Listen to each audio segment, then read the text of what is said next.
Hello DSC aspirants 27th afternoon సెషన్లో జరిగినటువంటి ఇంగ్లీష్కి సంబంధించినటువంటి మరి ఎక్స్ప్లెనేషన్ అనేది చూద్దాము.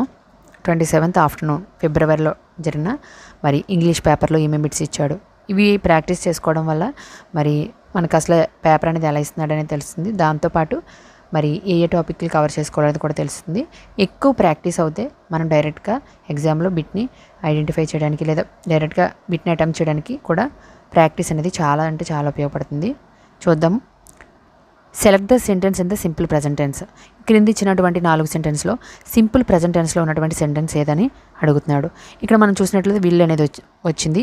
విల్ అంటే అది ఫ్యూచర్ టెన్స్కి సంబంధించింది.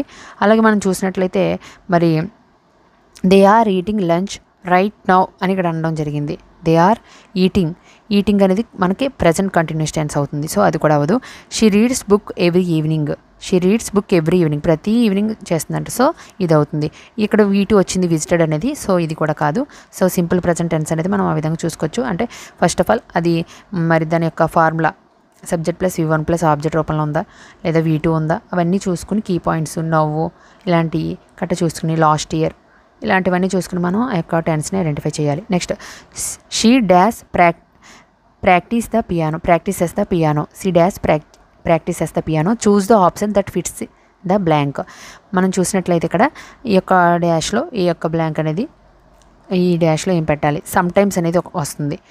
She sometimes practises the piano అనేది అక్కడ answer. Next choose the grammatically correct sentence from the following. Choose the grammatically correct sentence. గ్రామాటికల్గా మరి ఉన్నటువంటి సెంటెన్స్ ఏది అని అడగడం జరిగింది. మ్యాన్ ఈజ్ మోటల్ అనేది కరెక్ట్గా ఉంది. మనకి ఇక్కడ ఆర్టికల్స్ రూపంలో చూసుకున్న మరి కొంచెం ఇవన్నీ కూడా mistake. Next the following discourse marker can be use to express అగ్రిమెంట్ని తెలియజేసేది ఏమిటి? కింద ఇచ్చిన ఆప్షన్స్లో అగ్రిమెంట్ని తెలియజేసేది ఏమిటి? ఎస్ ఇండీడ్ అనేది అగ్రిమెంట్ని తెలియజేస్తుంది. Next choose the punctuation mark use to end A declarative sentence. Declarative sentence ఎండింగ్లో మనం ఈ యొక్క సెంటెన్స్ని పెడతారు. ఫుల్ స్టాప్ అనేది పెడతాము. Next choose the correct sequence of the word in which they appear in dictionary. Dictionary ప్రకారము మనం ఈ యొక్క ఆర్డర్ ఏంటని అడిగాడు. మనం ప్రతి చూసుకోవాలి. ఫస్ట్ L ఉంది కాబట్టి తర్వాత లెటర్ చూసుకోవాలి, తర్వాత D ఉంది కాబట్టి ఆ తర్వాత లెటర్ G, మళ్ళీ G ఉంది కాబట్టి ఆ తర్వాత లెటర్ చూసుకోవాలి. ఆ తర్వాత లెటర్ మనం చూసినట్లయితే ఇక్కడ I, ఇక్కడ A, ఇక్కడ కూడా A, ఇక్కడ కూడా E ఉంది. సో Iలో A అనేది ముందు వస్తుంది కాబట్టి మళ్ళీ Aలో మళ్ళీ ఈ రెంట్లో చూసుకోవాలి. మరలా మనం Lలో C ఉంది, సో C అనేది మొదట వస్తుంది. సో 2 ఆప్షన్లు ఉన్నాయి. సో అలాగ మనం డిక్షనరీ ఆర్డర్ ప్రకారం చూసుకుంటే మనకి first option is correct answer. Identify the linker that indicates cause and effect. Cause మరియు ఎఫెక్ట్ని ఇండికేట్ చేసేటువంటి మరి లింకర్ వర్డ్ ఏదని అడుగుతున్నాడు. హెన్స్ అనేది. Identify the complex sentence.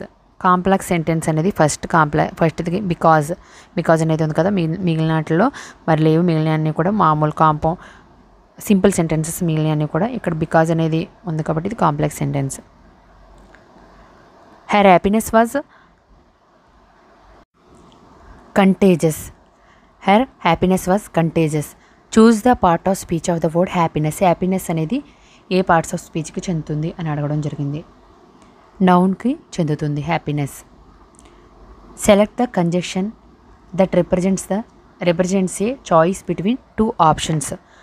2 options మధ్య ఒక చాయిస్కి మనం కంజంక్షన్ ఉపయోగించాలంటే ఏ కంజంక్షన్ అనేది మనకి ఇక్కడ ఉపయోగపడుతుంది అని అడగడం జరిగింది. ఆర్ అనేది ఉపయోగపడుతుంది ఆప్షన్స్ మధ్య. ఆ ఆప్షన్ కానీ ఈ ఆప్షన్ కానీ. సో ఆర్ అనేది లేదా అనే అర్థంలో ఉపయోగిస్తాం కదా.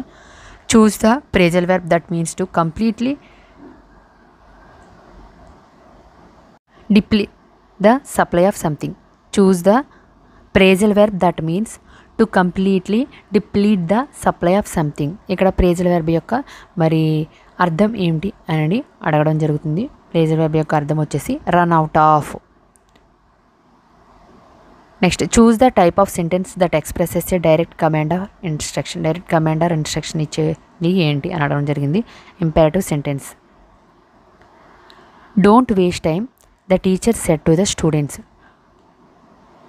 Don't waste time The teacher said to the students, choose the correct indirect speech for the sentence above. So direct and indirect స్పీచ్కి సంబంధించిన మరి ఆ యొక్క బిట్స్ ప్రాక్టీస్ కూడా చేయండి. ఫస్ట్ ఆప్షన్ అనేది correct. The teacher adviser the student not to waste time. Next 3/5 of all the money dash already been spend. Choose the correct verb that fits the blank అని ఇక్కడ అడగడం జరిగింది. మనం చూసినట్లయితే has అనేది ఇక్కడ మనకి వస్తుందన్నమాట. Body of human being or animal embalmed for burial. Choose one word substitute for the expression above అని అడగడం జరిగింది. మనం ఇక్కడ చూసినట్లయితే మమ్మీ, బరియల్ అంటే తెలుసు కదా ఖననము. So choose the correctly spelt word. Aggressive first word is correct answer. Water drips from a leaking drain pipe. Trickles. Synonym of the word drips means trickles. He lived alone, was not a good mixer, had few friends and didn't like spending time in ideal chat. Choose the antonym of the word few. Few అనే దానికి యాంటినోమ్ అనేది ఏమిటి? Many అనేది antonym, వ్యతిరేక పదము. English language acts as lingua franca. This means lingua franca, English అనేది lingua Frank కింద act చేస్తున్నారు కదా. దిస్ మీన్స్ దాని యొక్క అర్థం ఏంటంటే ఇంగ్లీష్ లింక్స్ డిఫరెంట్ లాంగ్వేజెస్, అనేక లాంగ్వేజ్ని ఇది కలుపుతుంది. According to Francis Bacon the following makes an exact man writing. The following makes an exact man writing అనేది. Next a squiggle which is seen in the classroom is. A squiggle which is seen in the classroom is an irregular line. The skill of planning audio visual task to ward away the boredom of students is called stimulus variation. Next అని passage అనేది ఇచ్చాడు. ప్యాసేజ్కి సంబంధించి మరి answer అని చేయమన్నాడు. The old light house stood అని చెప్పి మరి ఈ యొక్క ప్యాసేజ్ అనేది చదవాలి, క్లియర్గా చదివి మరి ఆ యొక్క ఆన్సర్స్ కూడా మరి చేయాలి. ఇక్కడ వచ్చేసి మనకి ఆన్సర్ వచ్చేసి 4th వన్. ఒకసారి ఇది కూడా మీరు చూసుకోండి. నెక్స్ట్ వచ్చేసి ఇది కూడా 4th వన్ అనేది మనకి answer. Choose the correct statement based on the passage అని చెప్పి ఇవ్వడం జరిగింది.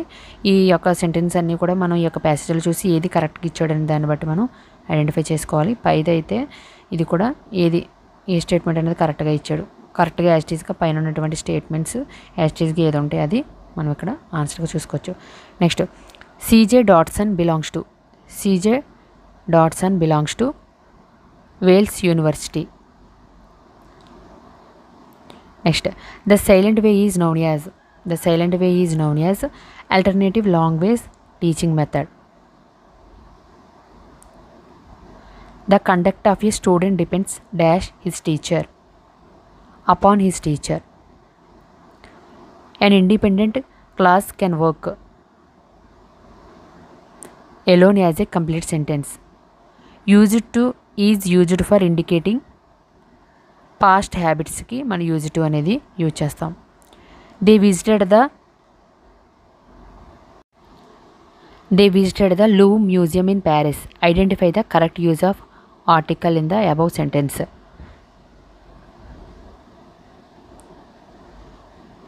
The article is used correctly. అంటే omitted అంటే ఉపయోగించకూడదని, ఉపయోగించాలని, యాన్ ఉపయోగించాలని కానీ కాదు. ఇక్కడ సెంటెన్స్ అయితే మాత్రం ద ఆర్టికల్ అనేది ద అనేది కరెక్ట్గా యూజ్ చేశాడని చెప్పి ఈ యొక్క ఆప్షన్.